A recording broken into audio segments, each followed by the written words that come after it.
Hi, everyone. This is Jeremy Shee from the Khan Academy. Thanks for taking time out of the first week of back to school or the third week, depending on where you are. Wherever you're coming from, we're super excited to have you with us this afternoon or this evening. And we're extremely lucky to have our Chief Learning Officer, Kristen, joining us to share with you some really powerful strategies for motivating your students, especially during this challenging moment. Now, because Kristen is all about motivation and what the research shows to be best practices, she wants to make this session highly interactive as well. So please join us in the chat room at tlk.io/con, and I'll put that in the chat in a second. And you can chat directly with Kristen, with me, and with your fellow educators across the country. Kristen will be asking some questions, and she'll take some questions for you at the end of the session as well. So that being said, thank you again for joining tonight. I'm going to pass it over to Kristen to share with you 7 awesome tips. Great, thanks, Jeremy. And I will echo Jeremy's thanks to you for taking some time out of your busy schedule to chat with us today. And I hope that you find the things that I have to share helpful. And as Jeremy said, please do also chat with each other, because I know we all learn from each other. And I'd love to hear your ideas as well in the chat.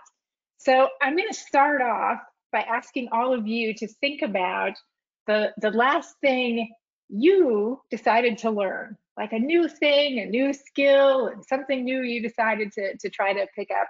And think about why you decided to try to learn that. And if you don't mind sharing, you can head over to that chat and just tell us what it was, and maybe in a couple of words why you decided to take on that new learning challenge. And while you're doing that, I'll tell the little story of what I've recently decided to learn.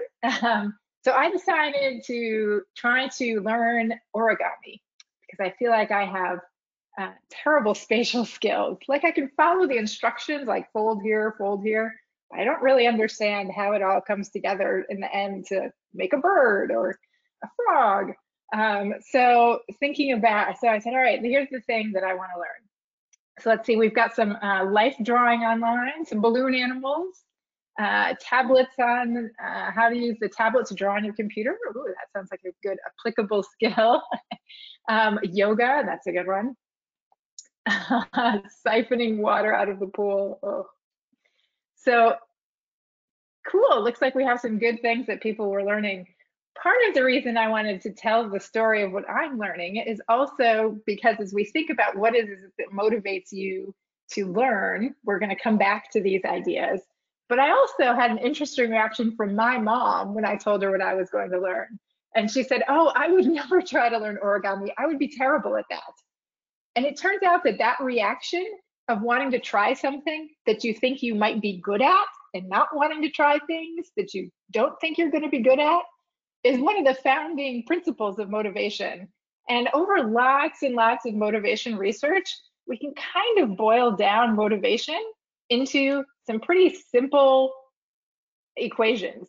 Basically, that motivation is whether you expect you can be successful at something and how much you value the task. And in education research jargon, they call this expectancy value theory. But really, it just says we like to do things when we think we're going to be successful at them, and there's some value to doing them. And so as I go through the tips that we're going to talk about, they each kind of come back to this. And so as you're thinking about your classrooms, as you're thinking about different ways to motivate students, you can think just about these two simple things.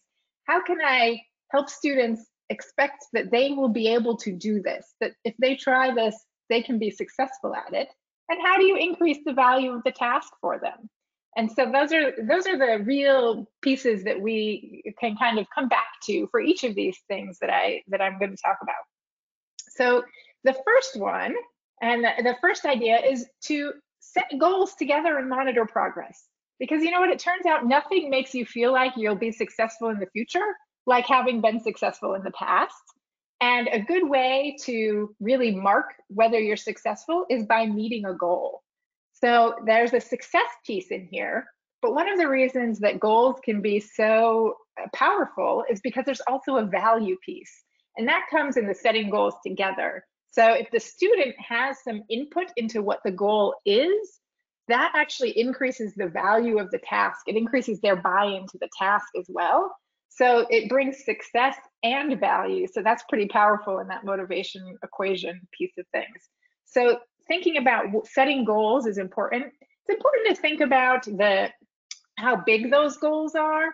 It turns out even for adults, long-term goals are pretty difficult to keep at, to maintain all of that work towards them. We want to set short-term goals, and they can build towards a long-term goal. But even for our high schoolers, we want, a specific goal, probably not to be longer than a week in terms of what they're going to do. And we don't want to have too many of them. So we want to really boil down to the key things that we want to focus on. What are those together? And then a couple pieces. One is we want to think about how are we going to see if we're on track? So how are we going to monitor our progress, whether that's each day or a couple times during the day? How are we going to know if we're on track to meet our goal? And the third thing to think about with goals is to give people a plan when they get stuck. So the first time you get stuck and you don't, and you're not able to think about, I seem like I'm off track on my goal. How do you get yourself back on track? And actually talking about a plan for what to do when you're stuck, particularly when we're talking about distance learning and the students potentially on their own trying to work through some problems. What should they do when they get stuck? So setting goals together and monitoring progress, that's a good piece. So when you think about that thing you just learned, think about what your goal might be. I know my goal in the origami is to be able to make one of those frogs that you can hit the back of and it jumps. We'll see if I get there. But that's what I'm currently working on for this week's goal. So setting goals, monitoring progress, and somewhat related to that is then celebrating success. So this idea of, hey, you did it, that's great. Getting that feeling of accomplishment is really important. But the other thing that this helps us do is reflect. And it can give us a moment to stop and say, that was awesome, great. And also, are there things that, what did you do? Tell me, where did you start and where are you now? And get them to see their own growth. That's really motivating to see, yeah, I did actually improve on that. I did get better. And then you can also ask questions like, what helped you get there? What was good? And you can reflect on what didn't go so well. What would be even better if next time you did this thing? So building in a little bit of time to reflect pays dividends down the road in terms of helping students feel like they have the tools to grow and progress on their own and build up their own sense of ownership over what they have. But again, it comes back to feeling successful and feeling like they can be successful at what they're doing. So that's the second piece. The third piece is thinking about working collaboratively. So people in general, even those of us who are introverts, still like to have a feeling of belongingness. And so if we can work together on something, we can work and each contribute something and feeling like I'm contributing to a piece of this, that can actually raise the value of a task because we're working together on it. I know in a lot of motivation language, it's tempting to think about things like leaderboards, and we can create a leaderboard and kids will be motivated to get to the top of the leaderboard. It turns out research tells us that those competitive kinds of situations aren't great for the kids who are often at the lower end of the achievement spectrum. So to be kind of coming in, in the bottom half over and over and over again, that does a lot more to kind of crush student spirit than it does to actually motivate them to do better.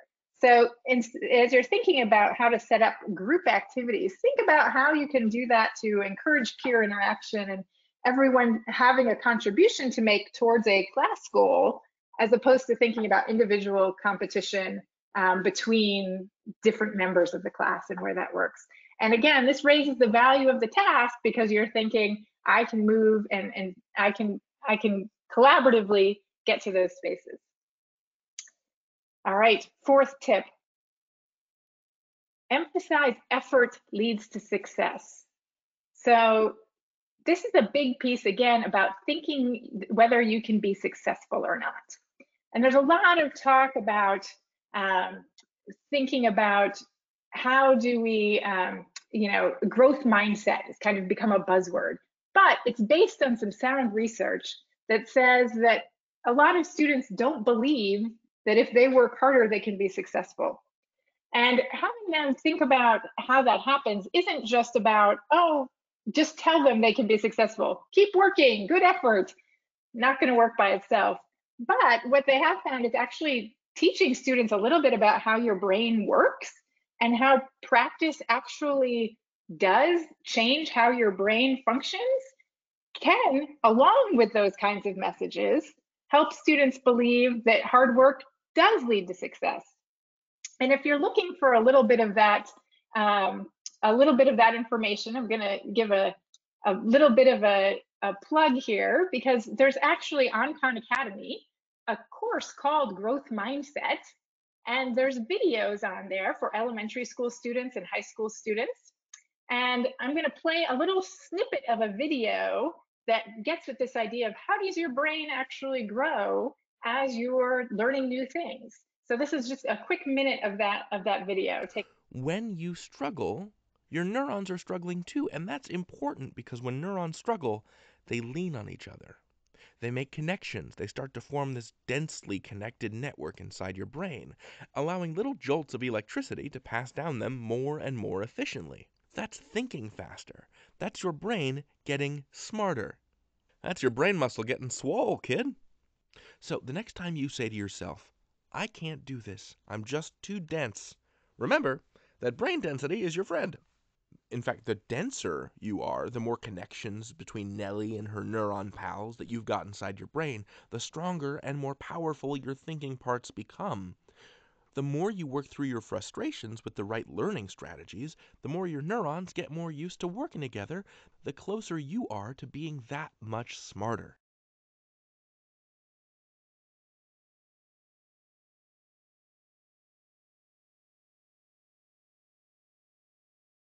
All right, I'm going to switch back to our presentation here.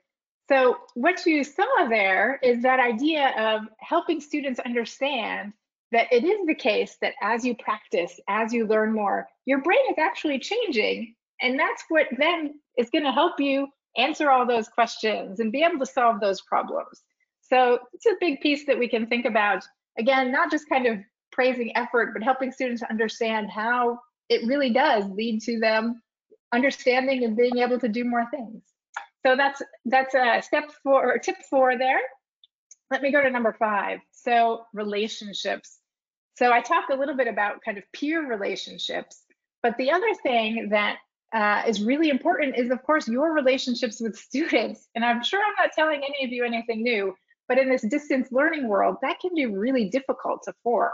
So think about how at the beginning of this school year, you usually start building relationships with your students. And if you're in the chat room and want to type a couple things that you've tried this year, if you are distance or you have some remote learning, how you're trying to build relationships this year in a distance environment with your students. So a couple of things we can do is one is definitely think about how you are coming to know your students as people. Like, what are they interested in? What are the things that they think about? What are the things they worry about? What are the things that make them happy?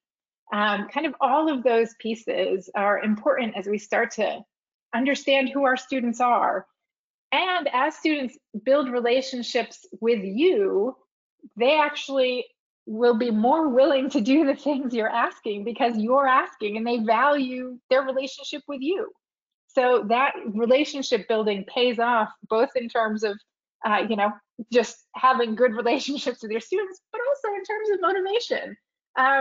And I see that this idea that Julia posted about being your genuine self, and that is part of relationship building, is sharing a little bit of yourself too, being your quirky self or sharing a little bit that's different, and all of that is important to make it a two-way street in the relationship of what you're doing. So want to emphasize that is so important. Think about if there's ways when you're doing a synchronous call that you don't just jump right into the content, but you have some time where you're getting to know your students and they're getting to know each other to help build those together. So lots of things like I see morning check-ins and all of those good ideas for helping to build those up. So that is number 5, build relationships. Number 6, establish relevance. So I know this is like one of the top 10 most hated questions. When am I ever going to use this? But it turns out that the value of the task is really related to how relevant it is to a student. And it doesn't mean that, yes, you're going to use this specific Pythagorean theorem, future in your life, but think broadly about what students' goals are and think about how the things you're learning relate to, maybe it's outside interests, maybe it's career goals, maybe it's just related to something else they want to learn how to do.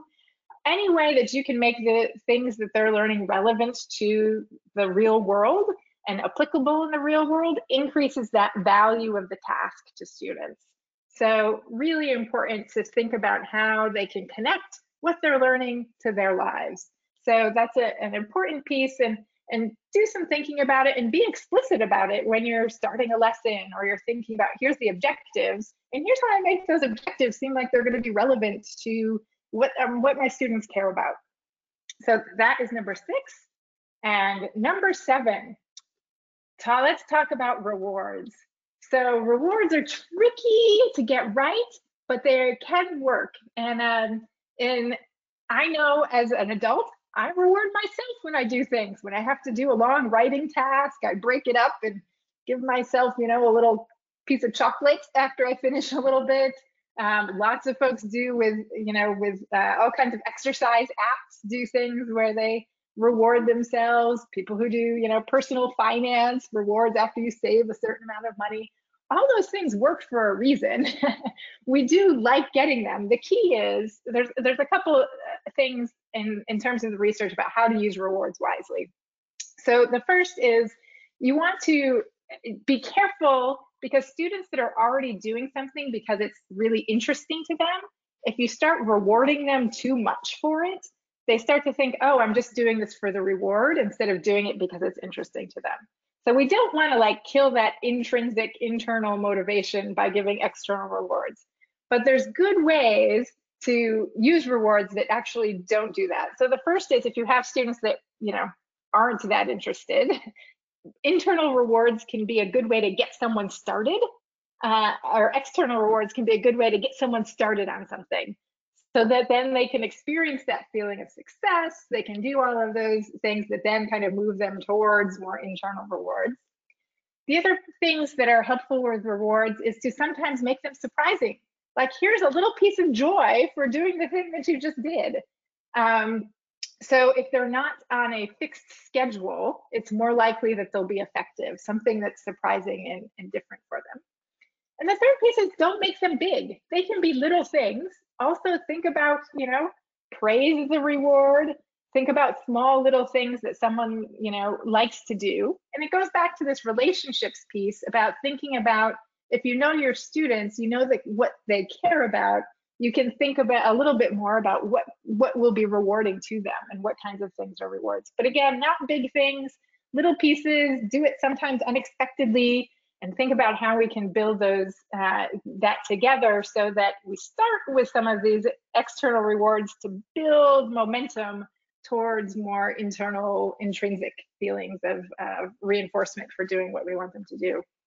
So all said and done, here are the 7 things we just talked about. So setting goals and monitoring progress, celebrating success, working collaboratively, emphasizing effort leads to success, building relationships, establishing relevance, and using rewards wisely. So with that, let's open it up for questions and thoughts. Jeremy's got the chat, and he's going to feed me in questions or comments or thoughts that might be interesting to talk about. Yeah, thank you so much, Kristen. You've definitely sparked a great conversation in the chat room. If you want to join that, those links are in the chat. Come over to tlk.io/con. You can ask questions right there. You can ask questions in the GoToWebinar control panel, but you've got a rock star researcher and a motivation expert at your disposal right here. So any questions, big or small, Kristen is happy to take them on. Okay, so we're gonna start with a question from Sage. Sage says, Kristen, we've got some kids who are very hesitant to be on camera, which our administration is actually requiring this year, any good tips to help encourage them in this very frightening environment? So a couple things. So first is find out, if you can, try to get a little bit to the root cause there. What is it that is making them hesitant? What is it that they're not sure of? So in some cases, I've heard about, that the issue is being nervous about showing their background. Like if they live someplace, they're not real excited to show where they live and what that looks like. And think about, are there ways to either, set up a towel against the wall, set up using your, depending what your software allows, some of the virtual backgrounds. So, I think a piece of it is it's that they don't, like how they look, is that they don't like the background. Depending on what the root cause is probably going to depend on how you want to address, what the issue is and try to encourage them from doing it.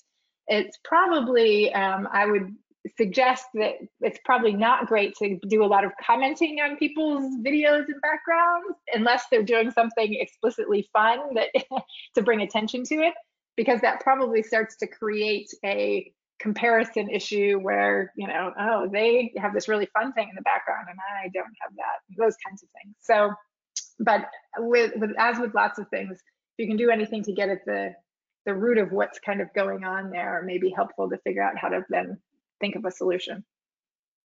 Yeah, it definitely seems like spot on advice, Kristen, because it seems like a lot of districts are trying to find ways to keep sessions interactive, but also respect students' privacy and all of that. And Sage says that's super relevant in their districts. So that's awesome. Another question came in and it said, any suggestions, this is from Julia, for what to do in the moment? So like here you are, your third hour of Zoom, the student is starting to hit a wall. How do you bring that extra oomph of motivation right when you need it? Yeah, so I will suggest a little pre-planning. Some of the things I know for those of us that are on Zoom lots during the day, I'm on Zoom calls, all the time. It helps just to stand up, and shake and get the wiggles out. There's a lot for, just staring at that screen is difficult. So I would definitely suggest that, let's all take a break. Let's everybody stand up. You can even, lead a couple of those stretches, do some arm circles, do some toe touches, get things going and just take a quick break. And honestly, as we're talking about screens, the recommendations from the eye doctors are that for every 20 minutes you're staring at a screen, you take a 20-second break and look at something 20 feet away. So it's the 20-20-20 rule. So that can be helpful too, just giving your brain a chance to check out. And then the third thing that I will recommend is we actually, again, Khan Academy, and Jeremy, maybe you can find the link to these and put them in the chat. We actually have a little piece of a section of cards that we call refresh. And the refresh cards are just simple little questions that you can have students do. Thanks, Jeremy's put those in the chat. That just ask students questions like, if 2020 were a food, what would it be? Or, draw a picture of yourself in some crazy environment. So all kinds of different things that can be just, again, a good break for the brain, doing something else, doing something a little bit different. Cool. And we'd actually asked that same question, what would 2020 look like in food form, in one of our webinars a few weeks back. And I would say teachers were very creative. Some people said it looked like haggis, it looked like spoiled potato salad. So definitely a good way to get teachers and students alike feeling motivated. Okay, another quick question comes in here from Denise. And Denise says, one of the hardest things with distance learning is collaboration. I used to break my students up into groups and have them work together, and that was awesome for building connections and also accelerating learning. How do we do that in this environment? So this is going to depend on software and school policies, because just glancing over at the chat, I see Denise saying her school doesn't allow unsupervised Google Meet. So that makes things a lot more difficult. So I'll give you the ideal answer and then I'll do some other pieces. So lots of software like Zoom actually has breakout rooms, and you can assign students to groups of 3 or 4 and have them, they get together, and you can actually drop in as the teacher to the different rooms at various times and see how they're doing and where those are.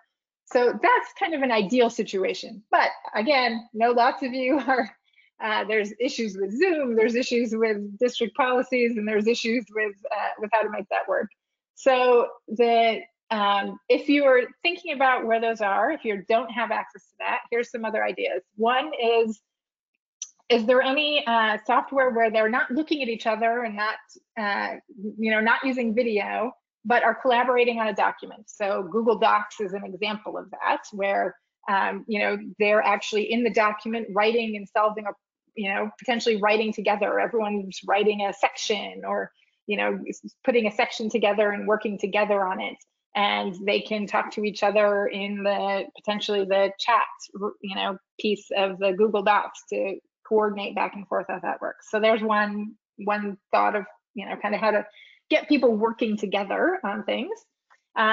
There's the idea of having just a small group together with you, but that puts huge demands on your time to be able to do that. But it might be, depending again on your district policies, instead of doing 2 hours of the whole class, would it be worth breaking them into, 5 groups and doing 4 sessions over that 2 hours instead? Again, district policies, I know.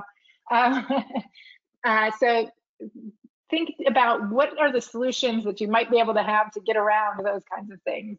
Being able to give all of the students a problem, again, to work on together in some, Google document, something like that, and then coming back as a whole and sharing the different solutions from the different groups. All kinds of different pieces to think about, but it's going to depend a lot on what software you have and what kind of constraints you're in with what your district can do. If worst comes to worst, think about your whole group, and you're trying to encourage at least collaboration among peers when you're all together in a whole group setting. Yeah, so hard to do right now, but it looks like Tammy and Dusty and Mary have had some good ideas: Nearpod, Padlet, Jamboard, Cami. So definitely explore those. Larissa has a really interesting question, which is, Kristen, do you have any really practical how-to tools to help kids set goals and then monitor those on a weekly basis? I've always wanted to do this with my kids, but I've never found a practical way to do it. And it always seems so time consuming, like so much follow-up is involved. How do I practically get this off the ground? And I'm sorry, I missed to help kids do what? Oh, I'm sorry, to actually help kids set goals. So going back to one of your very first points. Okay. Seems like a great idea in theory, but how do you execute? Yes. So in thinking about goal setting, one of the simple things to do is and you can find these, all over the internet, but just to create a little template that says, what do you want to accomplish in math this week? How will you do that? It helps them think about their plan. What will you do if you get stuck? And how will you know if you're on track? And just kind of giving them a simple, 4 questions that they can answer that kind of gets at those important things about goal setting that they can work through. And if you can have an individual conversation with one of them, that's great, and think about what that's doing. You can, in that first setting, suggest some goals. So, hey, we want to think about a reading goal, and we want it to, how much you're going to read and what that looks like. And so what do you think we should do and what that looks like? So all of those pieces, I think, could potentially be, either collaborative. You can provide a little bit of guidance for each of those questions, but a really simple template is the best thing that I've seen. And there's lots of examples kind of around the web of those kinds of just easy goal setting templates. Great. So I think we're at the bottom of the hour. I know it's getting a little late on the East Coast, especially during those first few important weeks of school. But I want to thank you so much, Kristen, for sharing your expertise and wisdom tonight. Thank you also to all the awesome educators out there across the country for joining and then sharing your own expertise. This has been a super good demonstration of learning through collaboration. So wish you all tremendous success with the rest of the school year. And Kristen, as we end, any final words of wisdom, any sort of things you want educators to be thinking about as they head into a tough school year? I just want to first say thank you again to all of you, and that you are probably each other's best resource. So collaborate with each other and reach out to each other, and we're here to help as we can. Wonderful. Well, with that being said, here's wishing you all a great evening, a great start to the school year, and tremendous success on the road ahead. Cheers all.